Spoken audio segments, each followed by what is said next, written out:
Kita masuk pada bab fi ahkamil ma'i.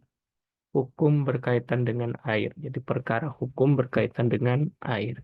Al-ma'u qalilun wa katsirun. Jadi air itu ada yang sedikit dan banyak. Fal qalilu maka yang sedikit itu maduna kullataini. Jadi tidaklah sampai memiliki dua kulah. Lalu wal kasiru kullatani fa aksaru. Sedangkan air yang banyak itu yakni dua kulah atau lebih itu maka disebut banyakan. Al-qalilu yatanajjasu biwuku in najasati fihi.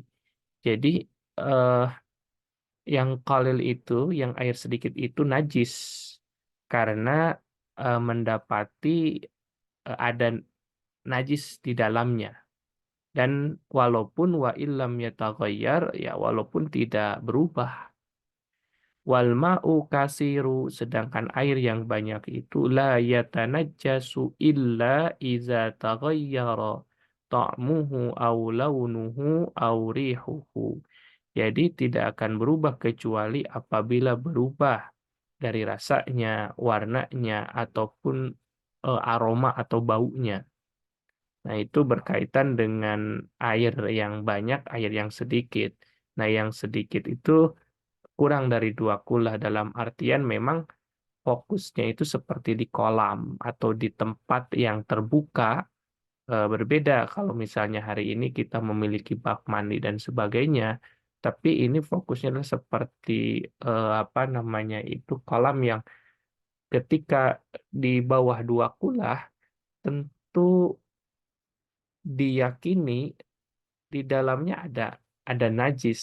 Itu kan ada najis yang apa namanya itu yang terdapat najis yang ada pada air tersebut. Sedangkan air yang banyak yang dua kula atau lebih itu tidak najis selagi itu memang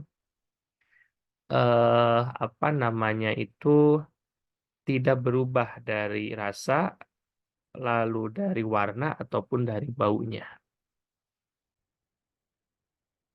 Nah, yang jadi pertanyaan itu kan dua kulah itu berapa? Ulama kontemporer seperti Syekh Wahbah Suhaili mengungkapkannya dua kula itu 270 liter. Lebih dari 270 liter maka itu lebih dari dua kula.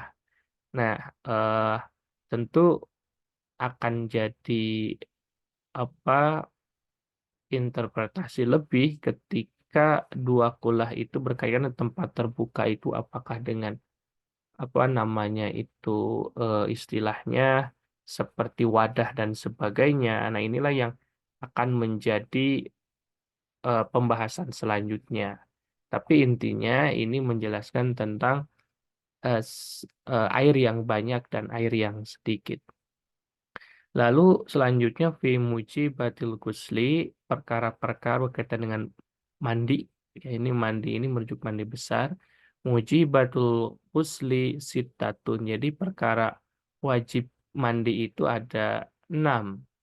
Itu yang pertama ilajul hasyafati fil farji, yaitu memasukkan kemaluan pada dalam vagina. Jadi memasukkannya itu ya wajib untuk mandi. Wa khurujul mani, keluar mani. Wal haid yang ketiga haid. Wan nifasu yang ketiga adalah nifas. Wal wildatu yakni melahirkan. Wal mautu dan terakhir adalah mat- meninggal ya. Jadi 6 itu yang pertama adalah memasukkan kemaluan pada vagina, kedua keluarnya air mani, ketiga itu haid, keempat nifas, kelima adalah melahirkan dan keempat adalah meninggal dunia, maka diwajibkan untuk mandi besar.